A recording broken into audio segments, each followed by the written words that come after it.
Olá, bem-vindos a mais um Xvideos.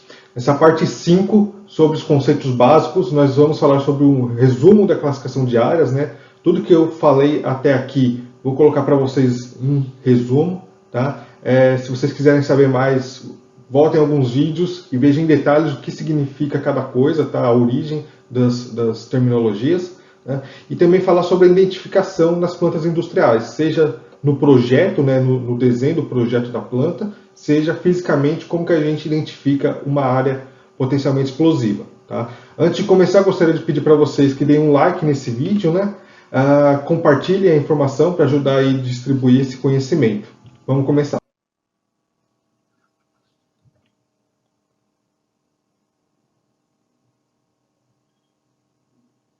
Então a gente viu até aqui o que significa cada uma dessas simbologias, né? Zonas, grupo 2A, T2, etc, etc. E nos slides a seguir eu vou resumir isso mais ainda, resumir toda essa informação. Tá? Mas, como eu falei, voltem a alguns vídeos já lançados que vocês vão saber em detalhes o que significa cada uma dessas nomenclaturas.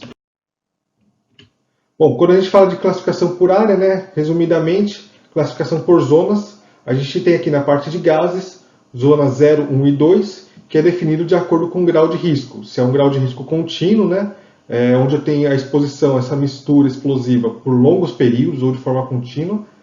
Se for uma zona 1, grau de risco primário, onde é provável em condições normais. Ou zona 2, secundário, onde é pouco provável ou acontece em condições anormais a situação da mistura explosiva presente. E para poeiras, nós colocamos aqui zona 20, 21, 22. Basicamente, aí colocamos o 2 na frente, né, aqui comparado com os gases. Então fica a zona 20, 21, 22, na mesma ideia. Com grau de liberação contínuo para a zona 20, né, 21 primário, 22 secundário. Tá? Lembrando sempre, 22 e o 2 são sempre os riscos mais leves. Tá? E zona 0 e 20, riscos maiores. Tá? Então, algo produzido para um equipamento para a zona 2, zona 22, tá? Não atende zona 0 ou zona 20, tá? Mas o inverso é válido.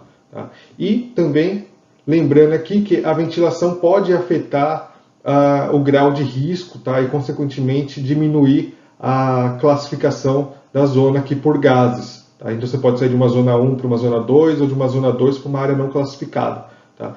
E, para o lado de poeiras, tá? Isso pode acontecer de acordo com o projeto, mas tem que tomar muito cuidado, porque se você forçar a ventilação em um ambiente onde a poeira está acomodada, você pode fazer, na verdade, com que levante-se mais poeira, né, forme uma nuvem e acabe classificando para um risco maior a sua área, utilizando a ventilação forçada. Para a parte de classes de combustíveis, né, então, nós temos aqui os três grupos, né, grupo 1, 2 e 3, tá, de acordo com a aplicação. Então, grupo 1, minas de carvão, grupo 2, gases explosivos e grupo 3, poeiras combustíveis. Tá? Para o grupo 2 e 3, nós temos subgrupos, A, B e C. Tá? E a substância típica dentro desses subgrupos. Tá? Então, o subgrupo mais crítico para o grupo 2 é o C, onde eu tenho hidrogênio e acetileno. Tá? E aí eu tenho o grupo B, que é menos crítico, etileno, ciclopropano, e o 2A, né, que é a acetona, a amônia. Tá? Se o equipamento é produzido para trabalhar em 2C, ele atende 2B e 2A. Mas se é produzido para trabalhar em 2A, não atende 2B e 2C. Tá? Então tem essa equivalência aí, essa relação. Para o grupo 3, para poeiras é a mesma coisa. Tá? No 3 eu tenho poeiras condutivas, tá? Que é o grupo mais crítico. B, poeira não condutiva. E A, partículas combustíveis em suspensão. A, menos crítico. C, mais crítico. Perfeito?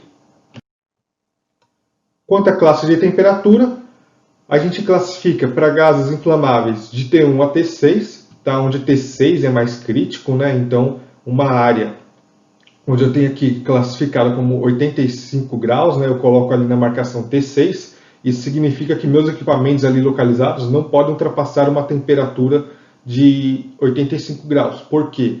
Porque o gás ali presente, ele pode entrar em autocombustão, né? Em alta ignição, a partir de 85 graus. Tá? Então, tenho como T6 aqui o ambiente mais crítico, T1, 450 graus, menos crítico. E para poeiras inflamáveis, a ideia é a mesma, porém eu tenho aqui a marcação direta, né, numérica, da classe de temperatura. Né? Então eu coloco ali na minha marcação, por exemplo, zona 21, grupo 3A, aí eu coloco aqui no final um T 80 graus Celsius, T 135 graus Celsius, tá? A informação é mais direta. Eu também posso colocar a indicação da espessura da camada de poeira em milímetros, tá? Então, para ter 50 milímetros de camada de poeira, eu tenho 135 graus Celsius como temperatura de autoignição. Tá? Então, é dessa forma que a gente classifica aí a classe de temperatura para gases e poeiras inflamáveis.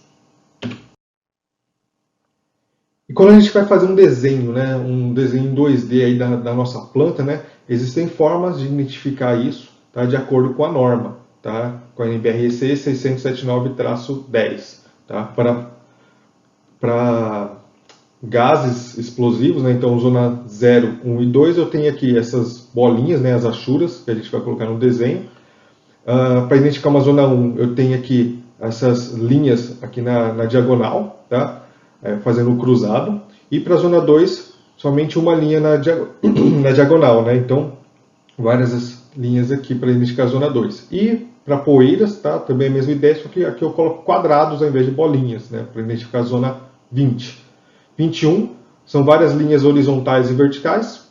E zona 2, várias linhas na vertical, tá? Dessa forma, eu consigo, através de achuras em desenhos 2D, eu consigo identificar na planta qual é a classificação de cada área. Tá? Aqui tem alguns exemplos, né, de plantas achuradas. Então, eu tenho aqui um caminhão fazendo um abastecimento. Né? Eu tenho que, no entorno do caminhão, até uma determinada distância, né, B e A, tá? Distância C, eu tenho uma zona 1. Tá? Então, eu tenho linhas na diagonal, né, nas duas direções. E a partir da zona 1 até uma determinada distância, eu tenho uma zona 2. Tá? A gente identifica aqui pelas linhas na diagonal somente um sentido. Tá? Aqui é um carregamento de um caminhão-tanque. E aqui numa vista superior, eu tenho alguns tanques, né, numa sala de mistura, uma fábrica de tintas. Tá? Então a gente vê aqui onde eu tenho uma zona 2, tá? E zonas 1 também, tá? Aqui mais próximos aos tanques de mistura. Tá? E um pouquinho mais distante do tanque de mistura, eu tenho minha zona 2. Legal? As distâncias aqui indicadas e tudo mais. Todos esses exemplos aqui são tirados da própria norma, tá? Eu até coloquei como referência aqui a NBR-IEC 679-10-1. Legal? Aqui tudo a gente está indicando desenhos 2D. E como curiosidade, né, não é algo obrigatório, né, obviamente, mas quando você tem uma planta em 3D, é legal também fazer essa indicação. Aqui eu tenho um exemplo, né, de uma planta tridimensional com PERJ, tá, onde foi feito aqui a classificação de áreas através de uma bolha, né, indicando até onde vai aí a zona 1, zona 2, etc. Aí, obviamente, a norma não coloca um padrão, né, de como é indicado numa planta 3D, se é por cores ou seja lá o método que for utilizado, né. Aqui no Comperj foi algo diferenciado, que foi um trabalho diferenciado realizado ali na época, né? E com relação à identificação, né, do local em si, né, fisicamente ali na planta, toda entrada, quando você vai entrar num ambiente que possui uma atmosfera explosiva, numa área classificada, você tem que indicar, tá, na entrada daquele local que há o risco de explosão, né? E, consequentemente, você não deve entrar com equipamento X, Y ou Z. Né? Então, a IEC ela não define um padrão de placa, né, de observação para isso. Tá? Eu coloquei aqui como exemplo um tipo de padrão utilizado pela Petrobras, né, que através das NRs internas dela, né, ela definiu um padrão, tá? Onde eu tenho esse triângulo amarelo com a inscrição EX interna, né?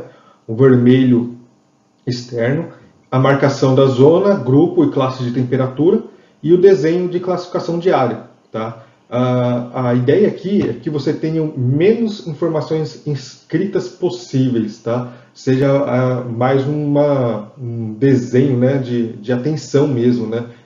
Normalmente desenhos, né, principalmente utilizando as cores mais chamativas que o vermelho, o amarelo, a ideia é que você chame a atenção do operador quando ele for entrar nessa área. tá? Para que não deixe passar batido, né?